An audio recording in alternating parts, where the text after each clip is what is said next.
Hi అండి. నేను మీ దేవిక. ఈరోజు నేను చూపించే వంటకం బేబీ కార్న్ తోటి మంచూరియా. ఇది ఎలా చేసుకోవాలో చూద్దాం రండి. ముందుగా బేబీ కార్న్స్ని తీసుకొని అవి శుభ్రంగా కడుక్కొని నేను చూపించిన విధంగా చిన్న చిన్న ముక్కల్లా కోసుకోండి. ఇలా కోసుకున్న తర్వాత వీటిని ఒక బౌల్లోకి పెట్టుకోండి.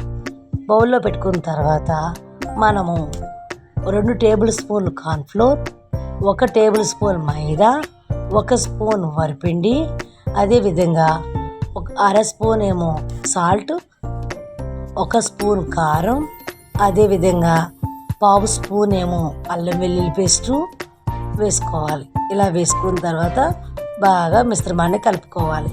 కలుపుకున్న తర్వాత సరిపోకపోతే కాస్త వాటర్ కూడా వేసుకొని ఈ విధంగా బాగా కలుపుకోవాలి. ఫ్రెండ్స్, మరి మీరు ఫస్ట్ టైం చూస్తున్నారా? ఫస్ట్ టైం చూస్తే మాత్రం నా ఛానల్ సబ్స్క్రైబ్ చేయండి ఫ్రెండ్స్. అలాగే మీ ఫ్రెండ్స్ కూడా షేర్ చేయండి. ఇలా ఈ మిశ్రమాన్ని ఇలా కలుపుకున్నాం కదా, పక్కన పెట్టుకుందాం. ఇప్పుడు స్టవ్ వెలిగించుకొని బాణీలు పెట్టుకొని అందులో సరిపడా ఆయిల్ డీప్ ఫ్రైకి సంబంధించి వేసుకొని మనం కొంచెం కొంచెంగా వేసుకోవాలి. అంటే ఒకేసారి కాకుండా 2 విధాలుగా వేసుకోండి. అప్పుడు మీకు కూడా చాలా క్రిస్పీగా బాగా ఎగుతాయి.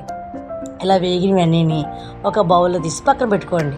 మళ్ళీ అందులో ఆయిల్ కూడా తీసేసి మళ్ళీ 2 టేబుల్ స్పూన్ల ఆయిల్ వేసుకొని 1 ఉల్లిపాయ పెద్ద పెద్ద ముక్కల్లా కోసుకొని 2 క్యాప్సికమ్లు కూడా ఇలాగే పెద్ద పెద్ద ముక్కల్లా కోసుకొని వాటితో పాటు అల్లం ముక్కలు, వెల్లుల్లిపాయలు, పచ్చిమిరపకాయ ముక్కలు కూడా వేసుకొని వాటితో పాటే కాస్త కరివేపాకు, అదేవిధంగా కొంచెం అంటే పావు స్పూన్ సాల్టు, మళ్ళీ ఒక పావు స్పూన్ కారం, అదేవిధంగా సోయా సాస్ సరిపడగా కొంచెం వేసుకుని అలాగే చిల్లీ సాస్ కూడా అలాగే వేసుకోవాలి.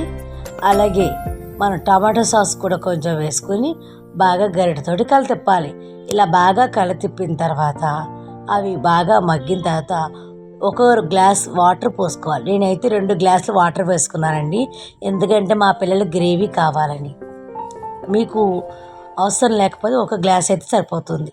అలా అయిన తర్వాత 1 పావు స్పూను కార్న్ఫ్లోర్ని వాటర్లో వేసుకుని కలుపుకొని పక్కన పెట్టుకున్నాం. ఆ కార్న్ఫ్లోర్ కూడా ఈ మరిగేతున్న దాంట్లో వేసుకోవాలి. ఇలా వేసుకున్న తర్వాత అది కూడా గ్రేవీ తయారవుతుంది. ఇప్పుడు మనం ముందుగా డీప్ ఫ్రై చేసుకున్న బేబీ కార్న్స్ కూడా అందులో వేసుకొని అవి కూడా ఒకసారి బాగా గరిటెతో కలిపి మళ్ళీ చివరగా కొత్తిమీర కూడా వేసుకొని ఒక బౌల్లోకి పెట్టుకోవాలి. మరి మీకు నచ్చిందా?